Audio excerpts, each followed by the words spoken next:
Assalamualaikum warahmatullahi wabarakatuh. Alhamdulillah, nahmaduhu wa nasta'inuhu wa nastaghfiruh wa na'udzu billahi min shururi anfusina wa min sayyiati a'malina. Man yahdihillahu fala mudilla lahu wa man yudlil fala hadiya lahu.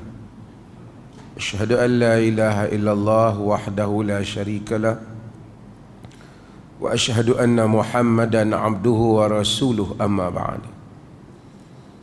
Hadirin dan hadirat yang dirahmati Allah, kita sambung semula kuliah kita ni.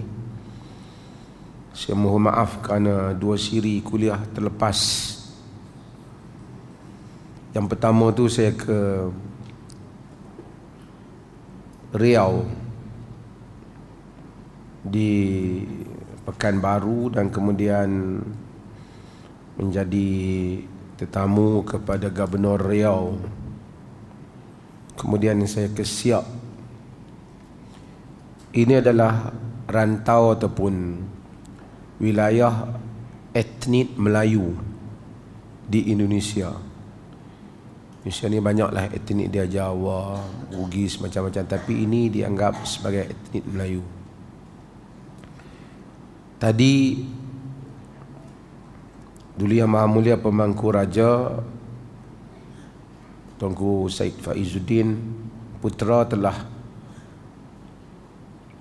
mengisytiharkan bahawasanya perkenan untuk diadakan satu program besar yang tadi disebut sebagai pelancaran kepada Islam adalah identiti ataupun jati diri orang Melayu.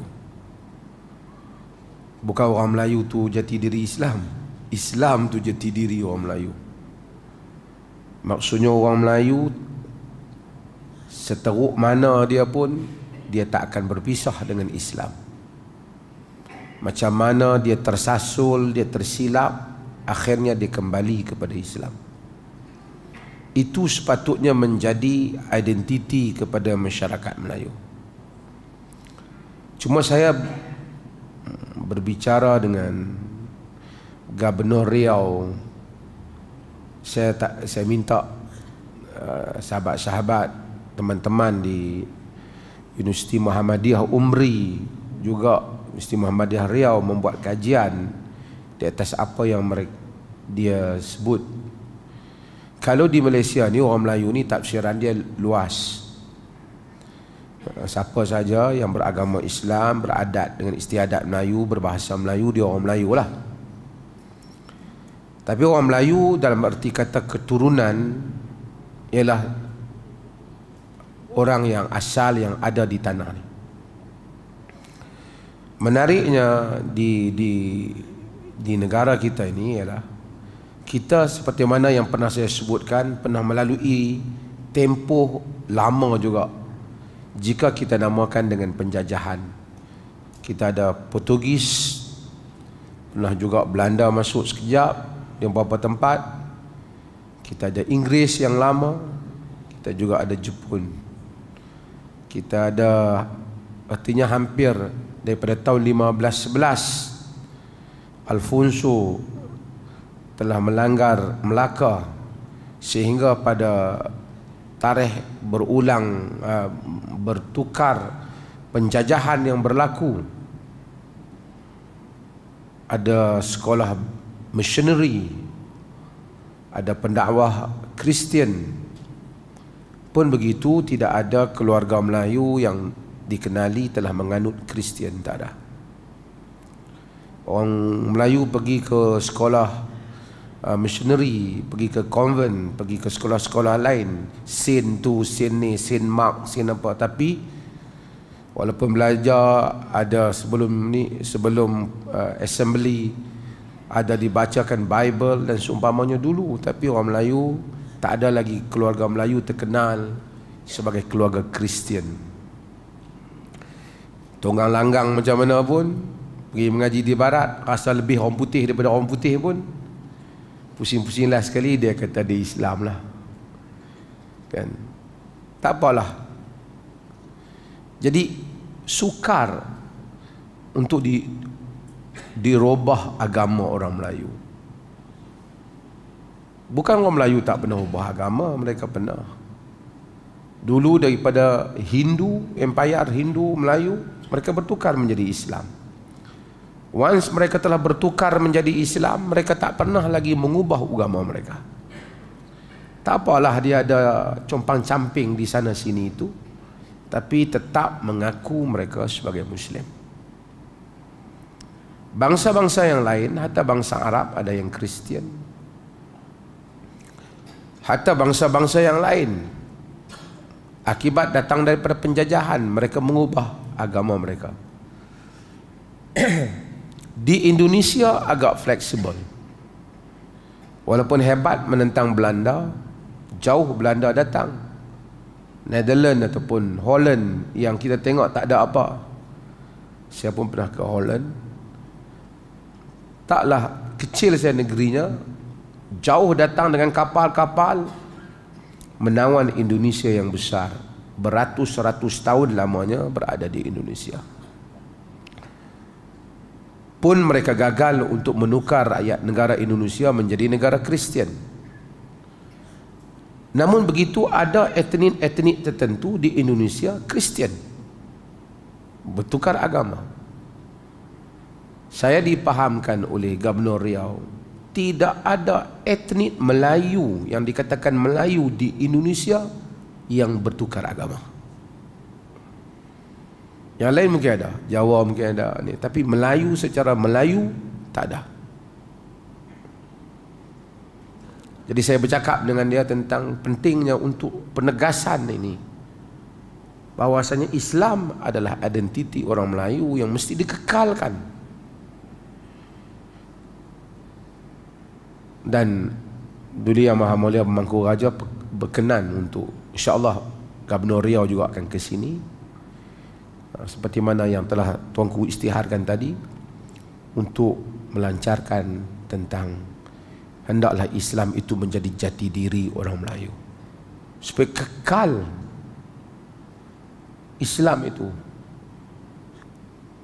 Jangan terbayang anak Melayu itu dia nak tukar agama dah.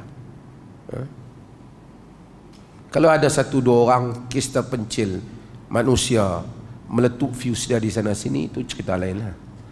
Tapi sebagai satu bangsa, keluarga Melayu tidak ada. Dan insya-Allah ini saya cerita sikit lah. Kita sambung semula hadis kita pada kali ini, iaitu sambungan yang lepas. Kita masih lagi bagi siapa yang mengikuti dalam Kitabus Salat. Kitabus Salat. Hadis yang berikutnya ialah hadis wa an Abi Hurairah radhiyallahu an qala qala Rasulullah sallallahu alaihi wasallam idza tashahhada ahadukum falyasta'idz billahi min arba'in yaqul Allahumma inni a'udzu bika min azabi jahannam wa min azabil qabr wa min fitnatil mahya wa mamat wa min fitnatil masihid dajjal, muttafaqun alaih.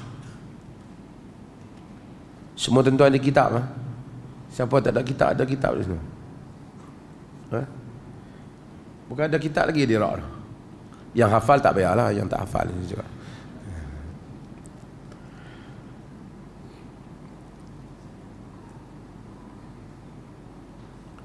Daripada Abu Hurairah radhiyallahu an. Abu Hurairah radhiyallahu anhu meriwayatkan bahawasanya Syekh kita yang ambil kitab ni tolong bagi ke kawan-kawan yang ramai belakang yang tak ada kitab.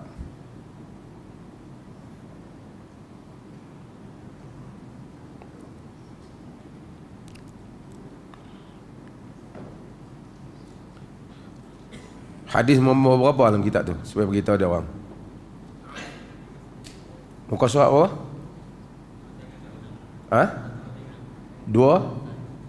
176. Ini 176. Saya punya ni teks Arab yang lain muka surat.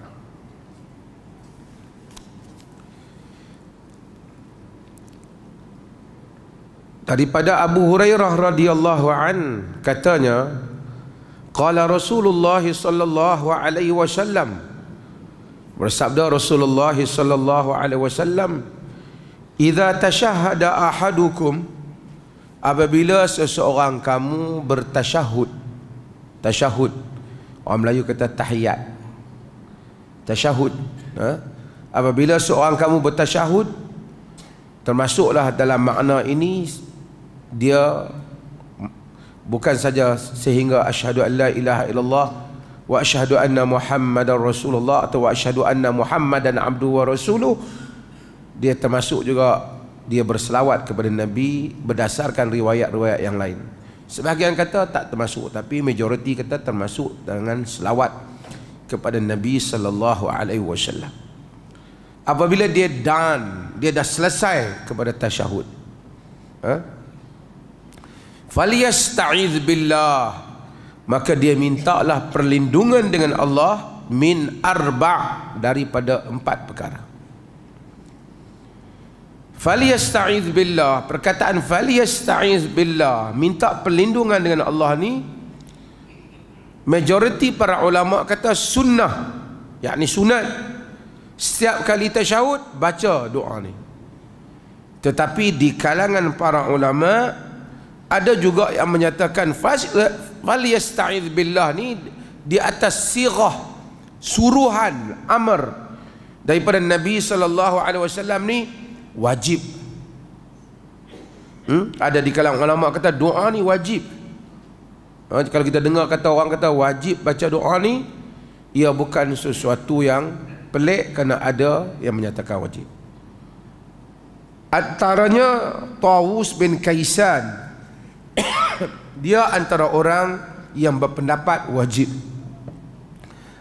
Bahkan apabila anak dia memberitahu dia bahawasanya anak dia salat tak membaca doa ni selepas tasyahud, dia suruh anak dia ulang semula salat. Tawus bin Kaisan, tabi'i, anak murid sahabat yang besar.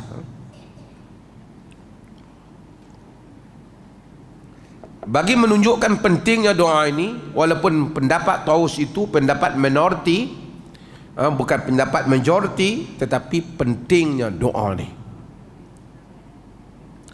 di mana Nabi SAW suruh siapa yang tasyahud, Nabi kata baca doa ni, minta jauh dengan Allah daripada 4 perkara ni. Yaqul, Nabi SAW, yakni dia kata, orang yang solat tu kata, Allahumma inni a'udzubika min azabi jahannam, ya Allah, aku mohon perlindungan denganmu dari azab jahannam, yakni neraka jahannam. Nanti kita akan syarah. Wa min azabi qabr, wa min azabil qabr, daripada azab, wa min azabil qabr, daripada azab kubur. 2. Wa min fitnatil mahya wa mamat, daripada fitnah mahya, masa hidup, wa mamat, masa mati.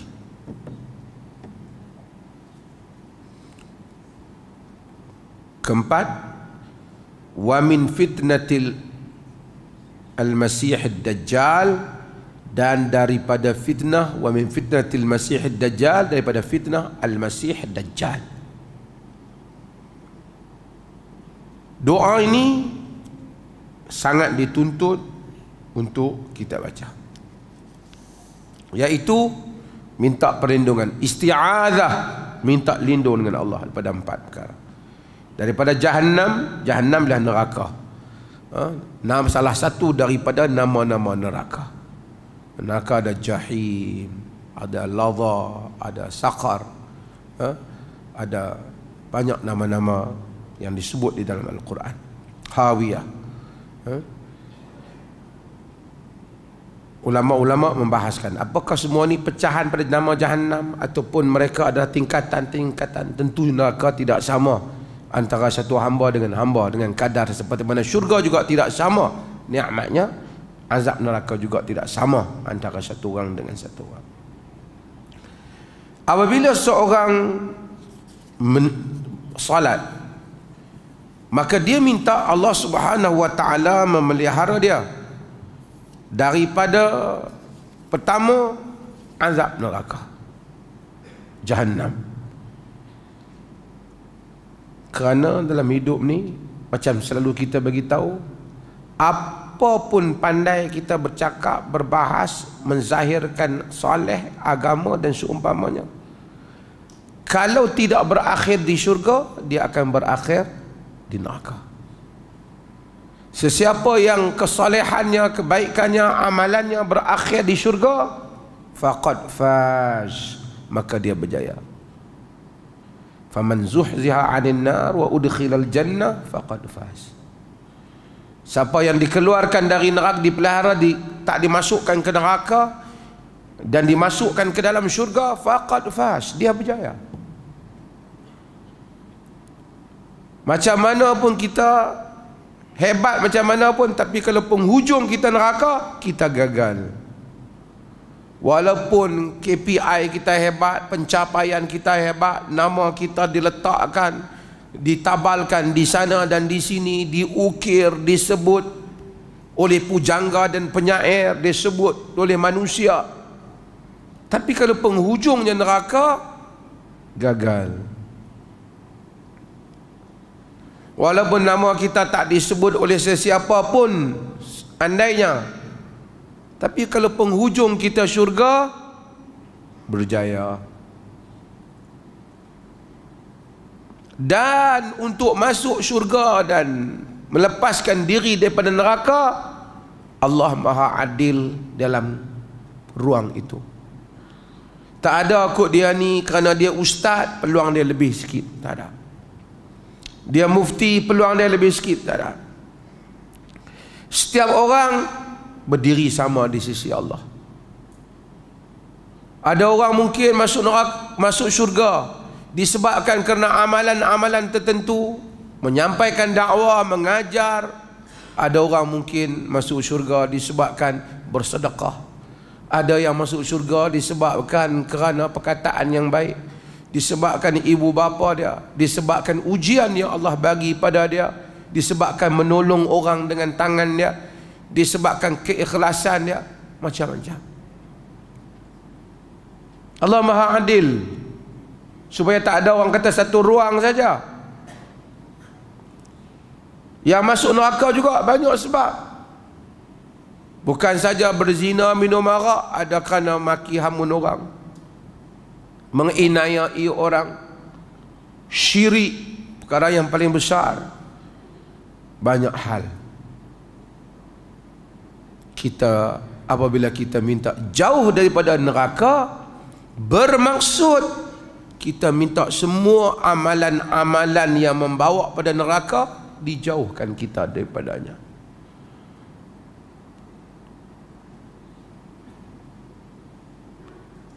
Apa yang mendekatkan kita pada neraka, kita minta jauh.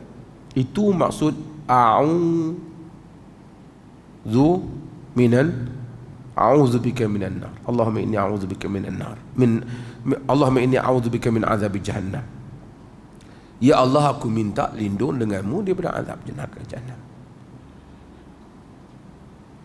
Cumanya sebelum nak sampai jahannam, ada lagi satu stage yang kita akan lalui, iaitu azab kubur. Wa a'udzubika min azabil qabr. Minta jauh dengan Allah Ta'ala daripada azab kubur. Doa ni sebelum tu, doa ni kita baca sebelum kita bagi salam. Doa ni kita baca sebelum kita beri salam. Sebab itu disebut dalam riwayat Muslim tu. Riwayat Muslim mungkin ada juga tuan-tuan. Iza faragha ahadukum min at-tashahhudil akhir. Apabila seorang kamu selesai daripada tasyahud yang akhir, selesai dia baca, sebelum dia, artinya sebelum dia beri salam. Balik kepada azab kubur. Bukan semua orang ada kubur, betul tak? Bukan semua orang ada kubur. Tu yang mati depa bakar. Lepas tu pergi buang di laut lah, buang di sungai lah, di angin lah. Dia sama dengan cerita dalam hadis yang kawan kita tanya tu, yang hamba yang mati, yang dia bagi tahu anak-anak dah, idza mitu fa ahrikuni wa tahanuni wa dharuni fi riyah atau wa dharuni fil bahr. Apabila aku mati, bakar aku, haluskan mayat aku itu, biar buang ke dalam bahar, buang ke dalam laut. Sebab apa dia kata? Inni akhafu in qadira alayya rabbi la yu'adzibuni azaban la yu'adzibuhu ahadan minal alamin. Aku takut kalau Tuhan dapat tangkap aku, Tuhan azab aku yang dengan azab yang dia tak azab sesiapa pun di kalangan hamba dia. Allah himpun, fajama'ahu Allah. Allah himpun dia. Cuma Allah maafkan dia disebabkan kerana dia tak ada siapa ajar dia. Limadha fa'alt? Limadha sana'at? Mengapa kau buat? Pasal apa kau suruh buat macam tu? Khaufan min azabika ya Rabb. Takut azabmu, wahai Tuhan. Ghafartuk. Aku ampun kau. Jangan kita fikir kalau itu, kalau kita bakar Tuhan ampun lah. Hadis ni cerita sebab dia ni tak ada orang yang ajar dia agama yang benar. Pun begitu dia takut pada Allah Ta'ala. Dia takut pada Allah. Tapi nak ceritanya, bukan semua orang ada kubur. Habis itu macam mana nak datangnya azab kubur? Kubur ni perkataan bermaksud pada ghalibnya, pada kebiasaannya. Kita sebut kedai kopi, bukan mesti dia ada jual kopi lah, tapi kebiasaannya kedai macam tu orang kopi lah. Siapa pun mati di mana pun, yang akan Allah perhitungkan dia, azab kubur itu berlaku di atas ruh dia. Bolehkah roh sakit? Boleh. Siapa yang pernah mimpi, dia akan tahu pengalaman bagaimana dia sakit dalam mimpi dah. Sebagai Allah nak bagi tahu kita. Sebab tu Quran lebih detail di dalam nak sifatkan kita apabila berlaku kiamat kelak. Kita baca dalam surah Yasin, Allah kata apa? Wa nufikha fis sur fa idza hum minal ajdasi yansilu. Ditiup sur, orang terjemah bahasa Melayu sangkakala dia kata. Tiupan tu. Fa idza hum minal ajdas, dan mereka daripada ajdas. Tuhan tak kata daripada kubur, walaupun ada ayat lain Tuhan sebut kubur. Ajdas Arab ni jadas. Jadas ni apabila satu kuda tu dia keluar masa kemunculan awal kan, satu dia panggil jadas Arab ni. Sebab itu tapak kaki kuda tu, hafir kuda tu jadas, yakni apa bahasa Melayu pun ada, kalau satu orang ataupun kuda tu masa awal dia melonjak keluar tu jadas. Minal ajdas, seolah-olah kita ni ditolak keluar daripada tempat kita apabila ditiup sangkakala. Fa idzahum minal ajdasi yansilu. Sebab tu bila Allah nak sifatkan kita keluar apabila berlaku kiamat kelak, seolah-olah keluar mengejut, ditolak keluar macam tu. Wa yakhrujuna minal ajdas ka'annahum jaradun muntashir. Yakhrujuna minal ajdas ka'annahum jaradun muntashir. keluar daripada ajdas seperti belalang yang bertebaran. Dia tak kata keluar daripada kubur, karena mungkin orang tak ada kubur, tapi dia akan ditolak keluar siapa pun kita. Kita minta apabila kita mati, kita akan melalui azab kubur. Kita ada mak ayah kita, kita ada saudara-saudara kita. Bila kita kenang dan fikirkan mereka sekarang ni dalam apa? Dalam azab ke dalam bahagia? Kita akan susah hati. Tapi oleh kerana kita ni masih hidup lagi, seperti mana kita minta kita dipelihara daripada azab kubur tu, patutlah juga kita minta supaya orang-orang yang kita sayang jangan kena azab kubur.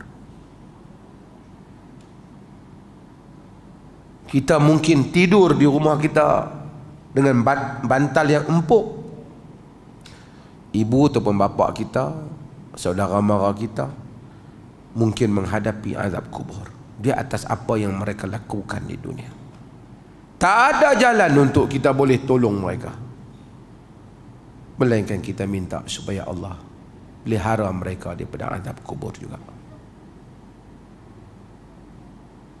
Itu tanda kesian kita kat mereka. Setakat kita pi ambil ziarah kubur, tuang ayam ke atas, dia tak jadi. Orang pi ziarah kubur, tuang ayam ke atas. Untuk apa? Kalau bubuh ekon pun tak kira. Dia bukan duduk di alam ni. Dia duduk di alam barzakh, alam kubur. Maka kita minta Allah lindung kita yang masih hidup ni. Hari ni mungkin kita rasa ringan, minta lindung pada azab kubur. Ustaz hak mengajak kata, ustaz tu pun mungkin rasa ringan.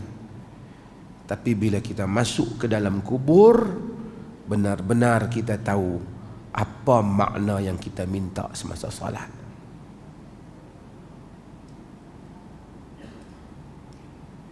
Apa makna kita minta masa salat? Manusia ni bila dia tak lalui, dia tak perasan. Orang yang kita yang boleh berjalan ni, dalam hidup kita boleh berjalan, tiba-tiba kita tak boleh bangun. Orang ni, saya cerita, sahabat saya ada sembang ni, bila lama dia tak boleh bangun, dia tak tahu nak bangun.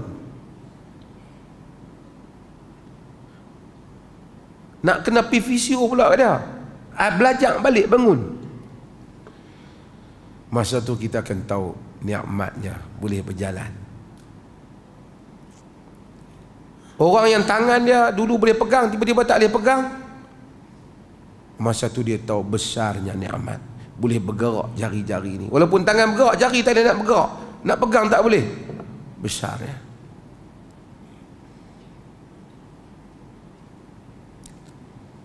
Saya tadi pergi doktor gigi.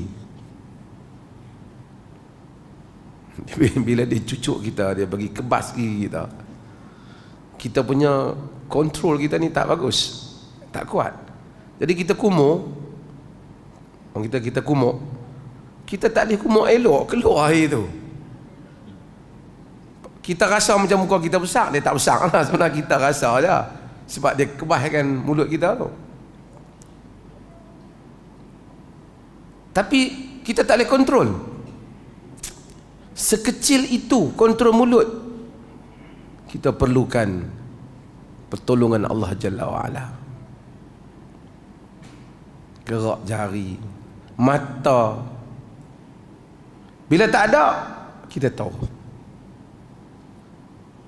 Hari ini kita mungkin anggap ringan. Allahumma inni a'udzubika min azabin jahannam wa min azabin nar, wa min azabil qabr, daripada azab kubur. Tapi apabila pada hari jenazah kita diusung ke kubur, ketika itu semua doa ini kita perlukan. Mungkin kalau kita semayang sehari berapa kali, berapa puluh kali kita salat, ke situlah Kalaulah dalam sepanjang hidup kita sekali kita sebut Allahumma inni a'udzubika min azabil qabr, dalam 1000 kali yang kita sebut, satu kali yang kita sebut itu mustajab, memadai. Kita masuk ke kubur, kita tak dikenakan azab kubur. Besar, besar. Wa a'udzubika min fitnatil mahya wa mamat, dan minta lindung dengan engkau daripada dalam riwayat ni wa min fitnatil mahya wa mamat, dan fitnah mahya semasa kita masih hidup. Fitnah masa hidup ni, masa kita hidup ni, fitnah ni bukan maksud orang tuduh. Fitnah ni maksud berlaku sesuatu yang menggugat agama kita, menggugat akidah kita. Tuan-tuan, kadang-kadang kita Quran is guru kita, maha guru kita yang terbesar dalam hidup ni. Bila kita baca Quran, kita kena tahu Allah tidak menceritakan sesuatu hal dalam Quran melainkan ia mustahak untuk hidup kita. Tuan-tuan tengok Nabi Ibrahim alaihissalam. Nabi Ibrahim alaihissalam, setelah Allah cerita wa laqad istafainahu fid dunya wa innahu fil akhirati laminas salihin idh qala lahu rabbuhu aslim qala aslamtu li rabbil alamin. Allah cerita apa? Wa wassa biha Ibrahim banihi wa Yaqub ya baniya inna Allah astafa lakumuddin fala tamutunna illa wa antum muslimun. Nabi Ibrahim ni nabi rasul kekasih Allah, melihat mukjizat, melihat kebesaran Allah. Bila dia tanya Allah, kaifa tuhil mauta, macam mana engkau menghidupkan yang mati? Allah tunjuk supaya Ibrahim potong burung, letak atas bukit, gunung, dan kemudian Allah panggil. Dia nampak keturunan dia, tahu Ismail, Ishak, semua anak-anak Nabi. Tapi wa wassa biha Ibrahim banihi wa Yaqub, telah pesan dengan iman ni Ibrahim, Yaqub pesan pada anak-anak cucu dia. Ya baniya innallaha astafa lakumuddin fala tamutunna illa wa antum muslimun. Wahai anak cucuku, anak keturunan aku, anak-anak aku, Allah Ta'ala telah pilih untuk kamu agama, jangan kamu mati melainkan kamu dalam keadaan menyerah diri kepada Allah. Allah sambung lagi, am kuntum syuhada idh hadara Ya'qub al-maut idh qala li banihi ma ta'budu min ba'di qalu na'budu ilahaka wa ilaha abaika Ibrahim wa Ismail wa Ishaq ilahan wahida. Adakah kamu hadir ketika Ya'qub itu hampir kepada maut, ketika dia berkata kepada anak keturunan dia,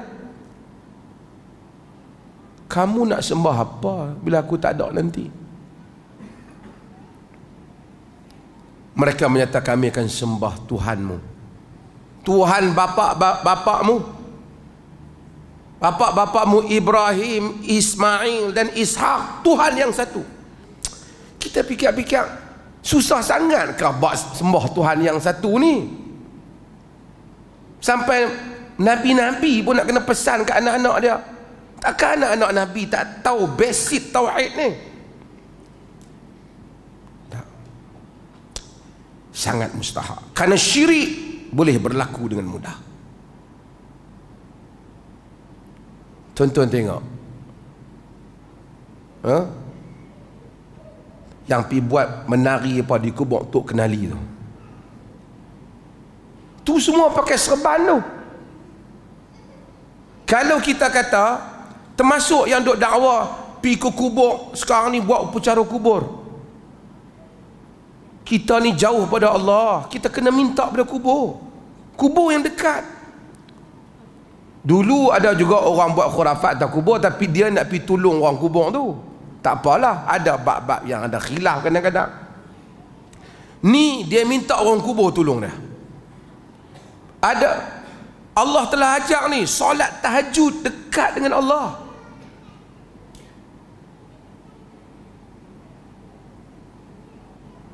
Sahabat dah tanya dah, adakah min sa'atin aqrabu ilallah min ghairiha, adakah waktu minal ukhra, adakah satu waktu yang lebih dekat dengan Allah dibandingkan yang lain? Allah, Nabi bagi tahu, sulusul akhir, pada waktu fi jawfil lail,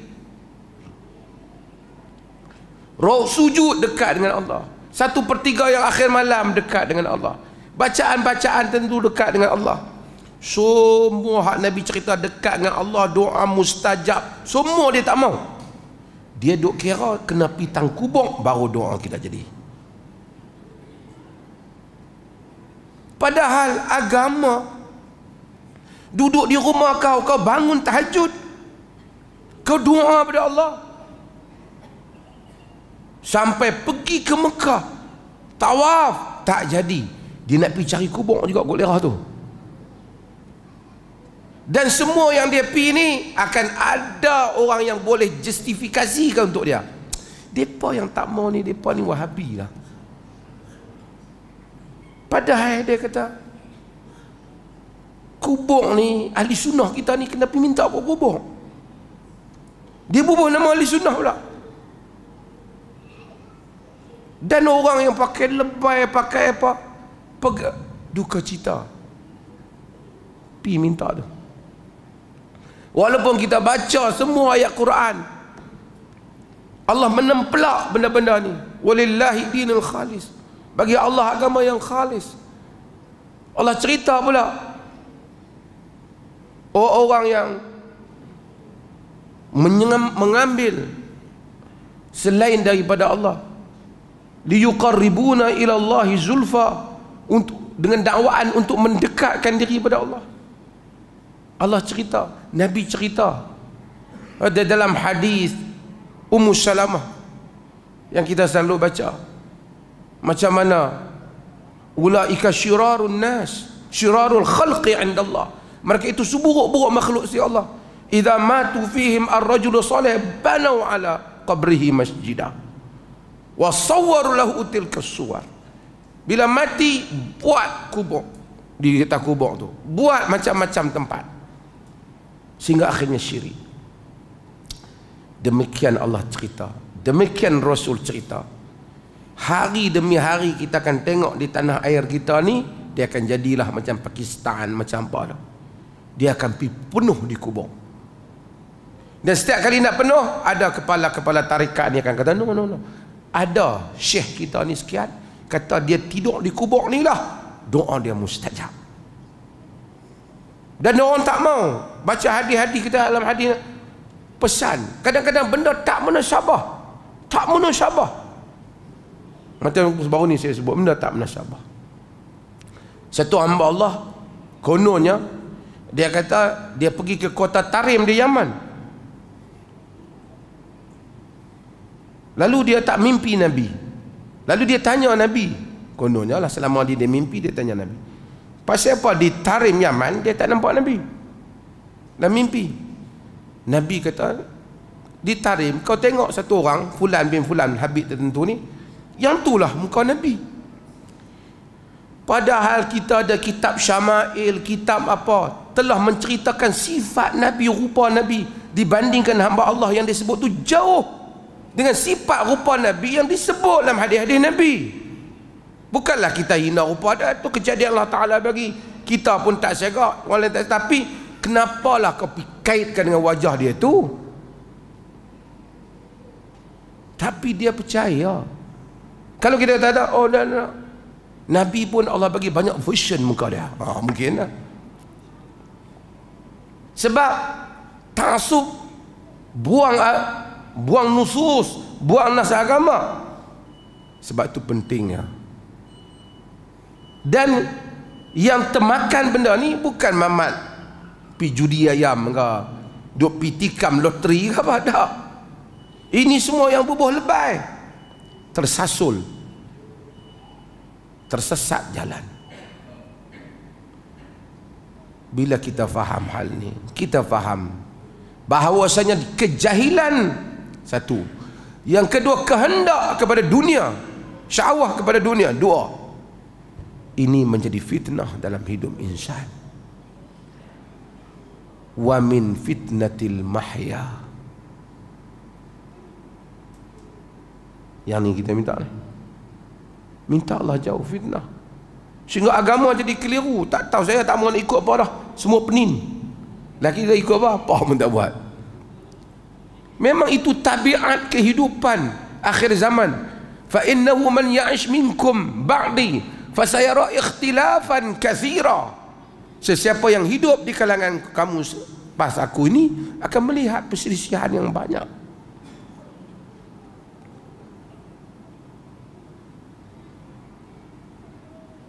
Maka dengan itu, di samping kita mengaji, kita apa? Kita perlukan pertolongan Allah, doa. Ustaz, syekh, mufti ke siapa tak boleh memberikan petunjuk pada kita. Allah memberikan petunjuk pada siapa yang dia kehendaki. Kita minta fitnatul mahya wa mamat, dan fitnah mati. Mamat ni khilaf para ulama. Masa bila fitnah? Adakah azab kubur? Azab kubur dah taklah. Mereka kata mamat ini maksud fitnah semasa kita nazak, hampir nak mati, ketika itu syaitan datang mempengaruhi kita. Dia cari, orang kata potong tangkona. Dia cari ruang masa tu yang mana orang lain tak nampak, kita nampak. Jika akidah kita tidak jelas, pegangan kita tidak jelas, tauhid kita tidak jelas, kita akan termakan dengan dia. Pada saat itulah kita mungkin akan mengakui apa yang tidak patut kita akui. Sehingga dikatakan Imam Ahmad yang hebat tu,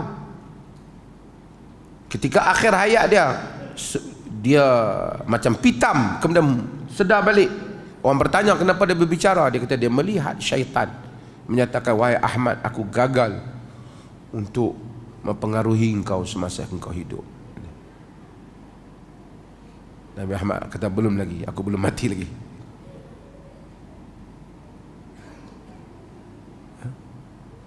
Semua kita syaitan hadir.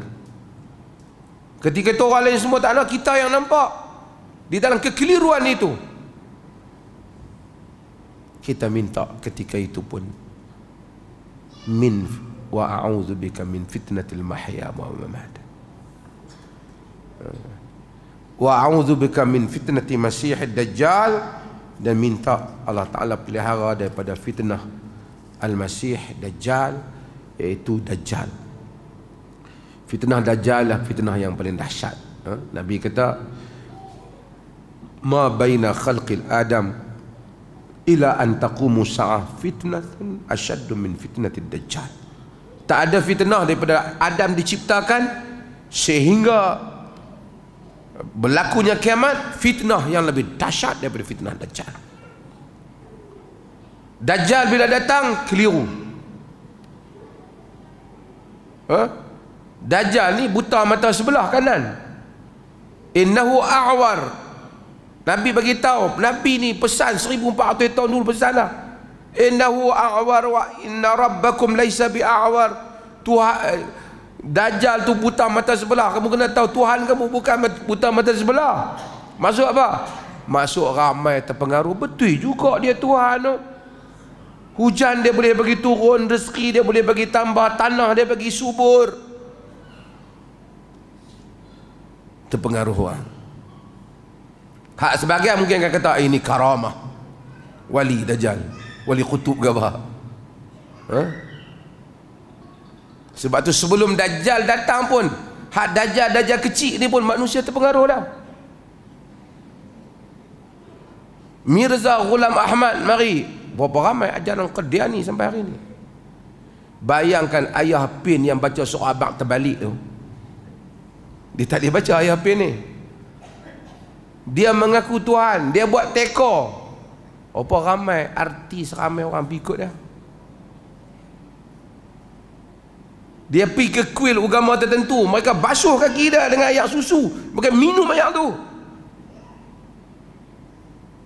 Padahal ayah pin tu kalau tengok, nak kata handsome, kadang-kadang tak termasuk dalam kategori handsome lah. Pun ada orang terpengaruh. Macam mana kalau Dajjal betul datang dengan segala agenda dia. Musailamatul Kadzdzab yang mengaku jadi rasul, Nabi dah ada lagi, ada orang ikut. Sebab itu bila mari sikit satu orang mahabak buat pegang macam ni, pakai sini, pakai jadi lebih sikit ke, memanglah akan ada orang ikut. Orang kata Masya Allah, Masya Allah, Masya Allah. Kita bacalah dalil macam mana pun, kita bukan. Ni dia makam lain lah ni. Ni wali-wali ni, cerita wali-wali ni. Seolah wali-wali ni dia tak mai melalui kitab dan sunnah ni. Dia ada bab yang lain. Dan ini adalah sesuatu yang kita minta Allah pelihara kita. Sebelum kita tamat hari ini, dan saya nak sebut 2-3 perkara, iaitu hadis ni menjadi sunnah untuk kita. Mudah-mudahan kita sentiasa mengamalkan, memohon daripada Allah Ta'ala daripada 4 perkara yang Nabi SAW sebutkan tadi. Ada beberapa perkara saya nak sebut di sini dan jawab soalan-soalan. Seorang jiran di taman kami mendakwa dia sakit di sihir dan rumahnya ada gangguan. Gangguan apa ni? Jin. Gangguan ni macam-macam lah. Burung pun ganggu, cicak pun ganggu kan. Dia pun pasang PA system. Dahsyat. Macam rumah burung Walid, dan mainkan MP3 surah Baqarah, surah Rahman, zikir Allah, la ilaha illallah, nasyid Nur Muhammad, din salam dan sebagainya. Dari pukul 6 hingga pukul 10 pagi esok, 6 petang dan 10 pagi besok. Tiap hari sudah 6 bulan dah. Bila sunyi tengah malam memang rancak dan terganggu kami. Nak tegur nanti dia tuduh kami yang sihir dia pula. Kalut. Betul ini. Dan dia kata kami yang setan pula. Benarkah tindakan beliau? Pertama, rumah yang ada gangguan syaitan, ada beberapa riwayat yang Nabi SAW sebut, termasuk dia sendiri baca surah Al-Baqarah. Boleh juga dia membaca ayatul kursi, juga dia membaca Al-Quran ayat yang lain, termasuk Qul a'udzu birabbil falaq, Qul a'udzu birabbin nas. Kalau dia nak pasang Al-Quran perlahan, supaya rumah dia saja dengar, tidak menjadi masalah, itu adalah rumah dia. Tapi kalau dia pasang sehingga ganggu jiran yang lain, walaupun ayat Quran, pada Nabi dia tak boleh lakukan, dilarang. Dalam hadis yang diriwayatkan oleh Abu Daud, Nabi SAW melarang orang yang membaca Al-Quran kuat di dalam masjid. Kullukum yunajina rabbahu wa la yarfa'u ba'dukum fawqa ba'd fil qira'ah, ala al-ba'd fil qira'ah. Kalau setiap kamu bermunajat kepada Tuhan, jangan satu pihak lebih kuat daripada pihak yang lain di dalam membaca Al-Quran. Kalaulah masjid tak boleh ganggu kerana orang lain nak ibadat, demikian tak dibenarkan ganggu jiran. Sebab tu kita diperleh, kita tak benarkan bacaan-bacaan yang lain. Masjid tak boleh, melainkan azan sahaja. Al-Imam Ibnu Jauzi dalam kitabnya Talbisul Iblis, dia menyebut tentang antara belitan ataupun talbis ni dia terjemah belitan, tapi maksudnya antara tipu daya iblis. Dia sebut zaman dulu tak ada mikrofon, tak ada speaker lagi, sound system ni tak ada. Orang naik di atas menara baca kuat sebelum subuh,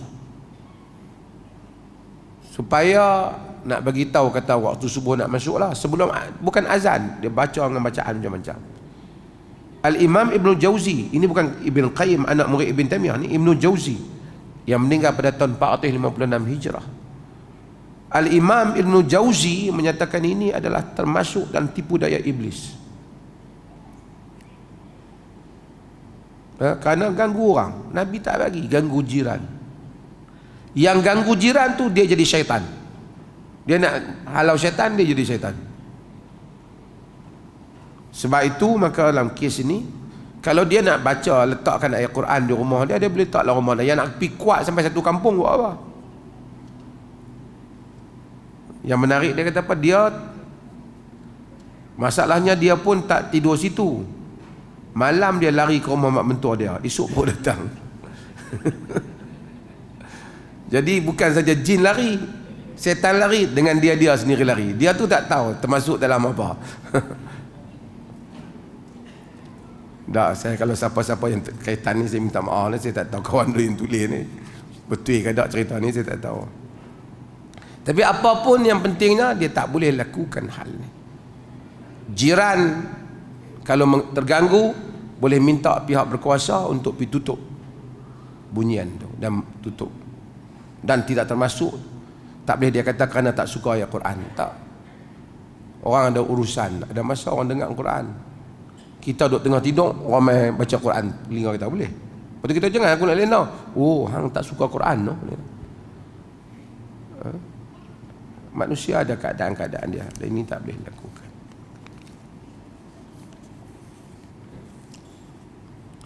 Soalan ni, makmum bila masuk solat masa imam rukuk, apakah dia kena takbir ihram atau takbir intiqal? Bila imam rukuk, kita masuk Allahu Akbar, takbir itu ialah takbiratul ihram. Yang tu wajib. Kemudian lepas kita takbir tu ihram, kalau kita nak takbir lagi sekali nak rukuk, boleh. Mustahab ataupun sunat untuk kita. Takbir intiqal ni majoriti para ulama kata disunatkan. Di dalam mazhab Hambali dia wajibkan. Tapi takbir tu ihram wajib dengan ijma'. Maka ketika itu dia takbir tu ihram, kemudian dia rukuk, bukan dia takbir intiqal.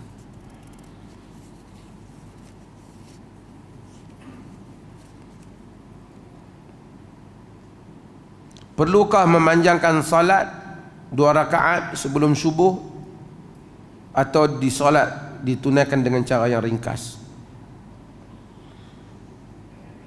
Pertama, 2 rakaat sebelum subuh, 2 rakaat sebelum subuh, sebelum kita salat subuh, qabliyah lah, sangat dituntut.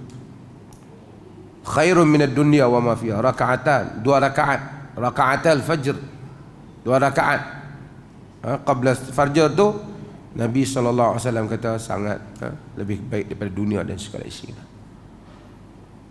Nabi ini apabila dia bermusafir, dia tak tunaikan semayang solat rawatib yang lain, tetapi dia tunaikan solat 2 rakaat sebelum subuh. Dia tak tinggal 2 rakaat sebelum zuhur, 4 rakaat sebelum zuhur tu tidak, dalam riwayat Nabi tak buat kalau musafir. Tapi kalau dia baginda musafir, 2 rakaat sebelum subuh tetap Nabi SAW buat, lakukan. Aisyah radhiyallahu anha di dalam hadis menyatakan kana an-nabi sallallahu alaihi wasallam yukhaffifa raka'atain allatain qabla salati subh. Adalah Nabi itu meringankan 2 rakaat yang ditunaikan sebelum subuh, hatta inni la aqul, sehingga aku kata hal qara'a bi ummil kitab, sehingga aku kata Nabi ini dan baca Fatihah ke? Kata Aisyah. Tapi ada riwayat Abu Hurairah yang menunjukkan Nabi SAW baca rakaat pertama baca Qul-ya, rakaat kedua membaca Qul huwallah. Bahkan ada riwayat yang lain, yakni bagi sembahyang 2 rakaat sebelum subuh, ada riwayat yang lain Nabi baca Qulu amanna billah wa ma unzila alaina wa ma unzila ala Ibrahim wa Ismail wa Ishaq wa Yaqub wal asbat wa ma utiya Musa wa Isa wa ma utiya an-nabiy min rabbihim la nufarriqu baina ahadin minhum wa nahnu lahu muslimun. Nabi baca ayat ni pada rakaat yang pertama, dan yang pada rakaat yang kedua Nabi sallallahu alaihi wasallam baca qul ya ahlul kitab ta'alu ila kalimatin sawa' bainana wa bainakum alla na'budu illallah. Nabi baca yang tu. Ada riwayat. Tapi apapun, 2 rakaat sebelum subuh ni ada solat yang penting. Kalau berdasar soalan yang dia tanya tadi, adakah Nabi meringkaskan, memanjangkan? Baginda meringkaskan solat tu. Kalau satu orang solat dia ringkaskan sebelum subuh tu, adalah merupakan sunnah juga, seperti yang disebut oleh Aisyah radhiyallahu anha. Kalau ada masa yang cukup, dia bacalah Qul-ya. Rakaat yang kedua dia baca Qul huwallah. Dah tanya soalan ni. Kita ada ulama-ulama berbeza pendapat, kerana dalam hadis Nabi selepas dia semayang 2 rakaat ni, biasanya kalau kita semayang, kalau kita semayang di rumah lah, lepas kita tahajud masuk waktu, lepas tahajud barangkali kita dah masuk waktu kita semayang witir, penamat tahajud kita, kemudian mungkin waktu subuh kita semayanglah 2 rakaat sebelum pergi masjid. Jadi kita semayang, melainkan kita kalau semayang dulu pergi masjid tak sempat, masjid jauh. Tapi kalau masjid sempat, kita semayang 2 rakaat sunat.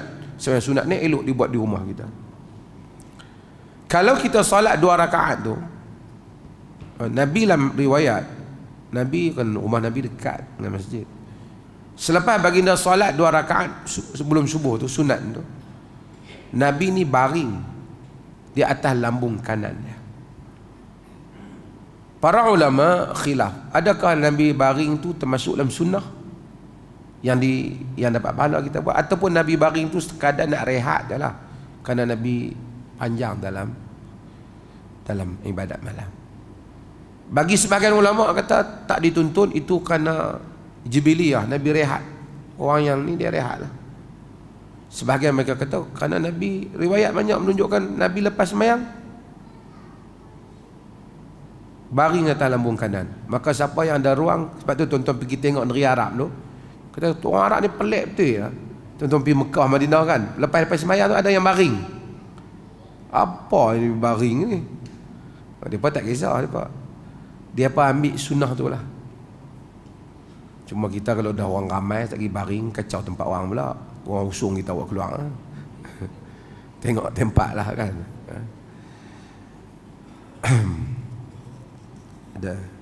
Kita ada pelancaran ni kan. Saya nak sebut satu hal.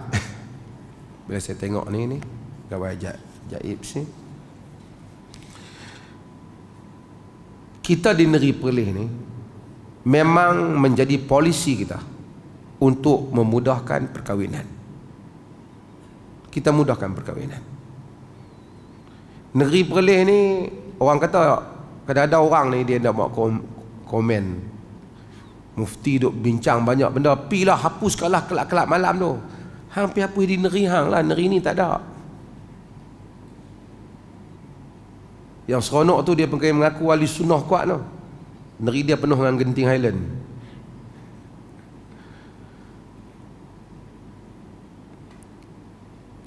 Kami tak ada. Rumah-rumah urut pun alhamdulillah dengan kurniaan Allah tak ada setakat ni. Pusat-pusat judi pun tak ada. Kerajaan negeri pun ada hak kecil-kecil ni. Hak tikam tutup pun dah nak tak sambung dah lesen depa. Alhamdulillah. Bi fadlillah, dengan kurniaan Allah. Kita cuba buat yang terbaik di negeri ini. Negeri ini dekat dengan sempadan Thailand. Ramai orang berkahwin di Thailand. Beratus pasangan kahwin di Thailand sebulan, tuan-tuan tahu? Tuan-tuan pernah pergi try? Jadi negeri Perlis kita mudahkan urusan orang kahwin dengan dua cara. Pertama, jika dia mai kahwin di negeri ni mudah. Sekalipun dia kahwin nombor 2 ke nombor 3 kita tak kisah. Yang penting syarat sah itu cukup dan dokumen yang diperlukan itu memadai. Ada. Syarat tu ada, kita kahwin. Dengan kita ambil kira semua soal kod tipu isteri ke apa.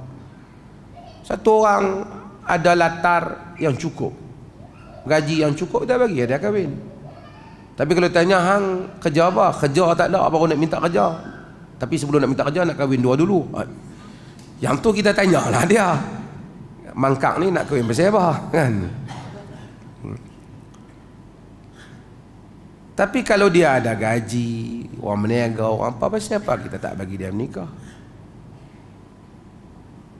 Satu lagi cara orang pergi menikah di Thailand. Di Thailand tu yang bagi menikah dia pun badan agama dia juga. Dia bukan bagi menikah tu, dia ambil kira soal syarat. Wali, kadang-kadang orang yang menikah dua ni, hak pihak perempuan tu wali dia memang bagi. Yang dia pergi menikah Thailand pasal apa? Takut bini di sini tak bagi. Dia baru ada ilmu berani kahwin, belum ada ilmu berani habang kat bini. Jadi dia pergi kahwin di sana. Soal dia tak berani habang bini cerita lain lah. Tapi dia kahwin sah lah. Wali dia ada, saksi dia ada, sah lah perkahwinan dia. Orang kata sana wali siam, tak, wali dia, wali dia. Sama ada bapak dia pergi ataupun bapak dia bagi surat, abang dia bagi surat, dia mencukupi syarat. Bukan mereka sana main nak kahwin, beratok nikah, mereka tanya semua tu. Kami pergi dah bincang dengan mereka. Bila syarat di sisi mereka tak sah, ada pula cop daripada konsul dan seumpama cop konsul Malaysia di sana, dia bawa mereka ke Perlis ni, kita melalui proses, kita cek, kita kalau cukup syarat ternyata dia kahwin juga, kita iktiraf dengan syarat-syarat tertentu. Itu kena rujuk ke Ustaz Fid. Jadi kita memang mudah perkahwinan. Jadi tak usah ada orang tanya pasal apa Perlis mudah perkahwinan, jangan tanyalah. Memang polisi kita kena kahwin sunnah dan benda halal. Ada beberapa pihak saya nak bagi tahu. Pertama, saya nak habaq lah JAKIM ke mana-mana pihak lain, dia tak usah susah hati lah Perlis mudah kahwin. Dia jangan fikir pasal apa Perlis duk mudah kahwin sangat ni. Kahwinkan benda halal, patut dia support, bukan dia susah hati. Dia patut susah hati kelab malam di Kuala Lumpur yang banyak. Yang tu kita tak dengar lagi dia buat kenyataan terang-terang. Dia patut susah hati rumah urut di sana, pusat judi di sana. Yang tu dia patut susah hati. Kenapa dia susah hati Perlis mudah kahwin? Ini bukan tempat susah hati. Dia patut susah hati benda-benda tak boleh nak kira di KL tu. Pejabat dia pun dekat tu. Yang tu dia perlu susah hati. Saya bukan kata semua lah, saya kata yang terbabit lah, yang duk risau pasal apa Perlis ni bagi mudah dengan orang kahwin ni. Kan? Patutnya dia kena tanya yang sebaliknya. Jadi dunia jadi terbalik. Pihak beragama risau orang kahwin. Patut pihak beragama risau orang pergi naik kelab. Kan? Demikian juga ni kalau ada sini. Kalau tak ada pun dia dengar. SPRM pun sama. Saya tak kata, tapi saya nak habaq. Saya bukan kata kat depa, saya habaq. Dua-dua pihak ni saya habaq. Tak usah duk heran pasal apa Perlis mudah kahwin. Tak payah nak buat siasatan. Pasal apa mudah kahwin ni ada unsur rasuah ke apa? Memang orang nak kahwin. Orang yang hidup memang. Pegawai bos hang pun kalau ada peluang kahwin. Pasal apa yang dia duk buat susah hati? Kok bila orang kahwin ramai ada rasuah. Rasuah berlambak tu. Kuala Lumpur tu pergi tengok. Ni kahwin ni memang polisi kita nak bagi mudah kahwin. Tak usah duk buat pening kepala. Mai tanya saya pasal apa mudah kahwin. Kita bagi polisi orang nak kahwin. So ini saya nak habaq lah dalam majlis ni. Bukanlah saya kata JAKIM halang kahwin. Bukan JAKIM tu secara rasmi. Ada setengah orang, ada pegawai pada dia buat heran. Kenapa boleh mudah sangat ni? Jadi kita pun kena habaq kat dia. SPRM pun sama, dia pun duk heran pasal apa? Ada unsur rasuah ke tak rasuah mudah kahwin, tak ada. Ini keputusan polisi dalam mesyuarat rasmi Majlis Agama Islam memutuskan untuk dimudahkan kahwin. Habis cerita. Tak ada kot pegawai ni kenapa dia mudah kahwin. Kenapa ada orang yang bila dia uruskan kahwin dia dapat duit? Biasalah. Tolong pergi beli tiket bas pun ambil duit. Orang Perlis tolong urus kontu mai, tolong cari hotel, tolong pergi ke pejabat agama, tolong buat. Mesti tak ada orang buat percuma. Tentulah orang cas. Orang nak kahwin dua tu, dia kalau tak ada duit dia tak kahwin dua. Kan? So saya pun suka orang Perlis dapat pendapatan, mereka kena tolong bantu. Takkan siapa nak tolong saja. Orang tolong mestilah. Kawan tu nak kena pergi jabat, setengah kerja dia pergi ni, nak kena isi borang. Tuan-tuan nak pergi seberang ke Siam tu, isi borang tu berapa ringgit dia cah? RM2.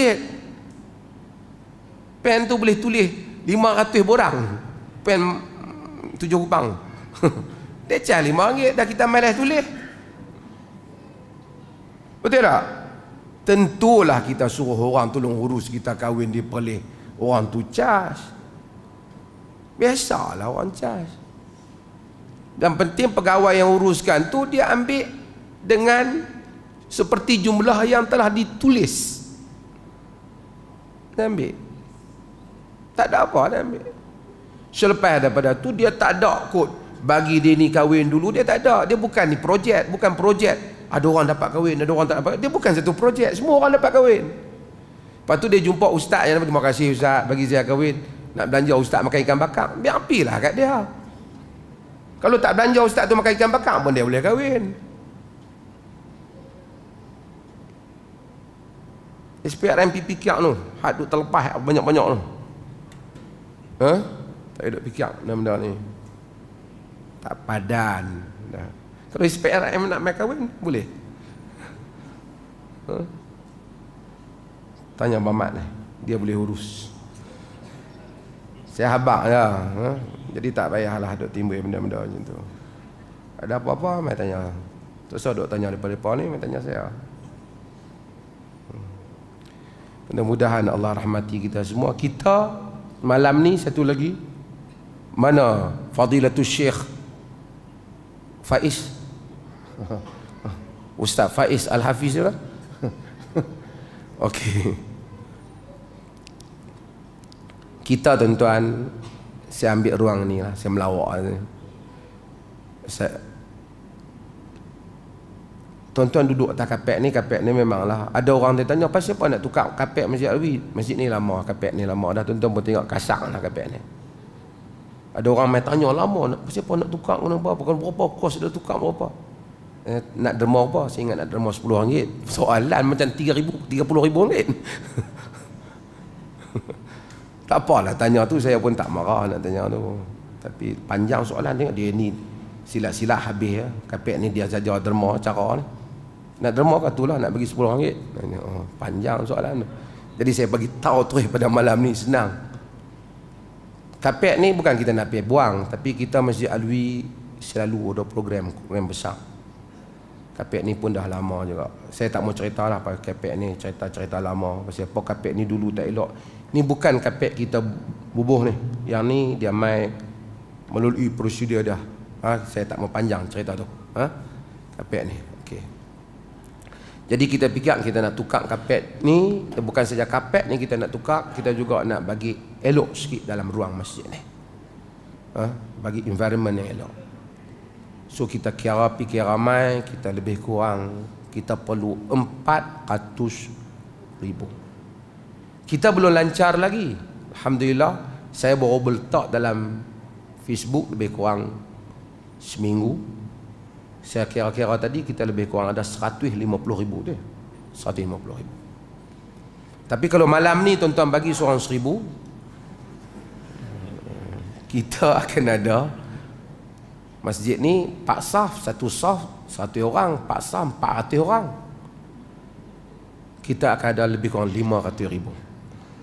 Tapi mungkin kita tak boleh bagi 14,000. Tuan-tuan bagilah berapa banyak yang mampu. Tapi tolong forward mesej kita ni pada kawan-kawan kita dengan target mudah-mudahan setiap kita dapat tolong collect 1,000 daripada kawan-kawan dia yang lain.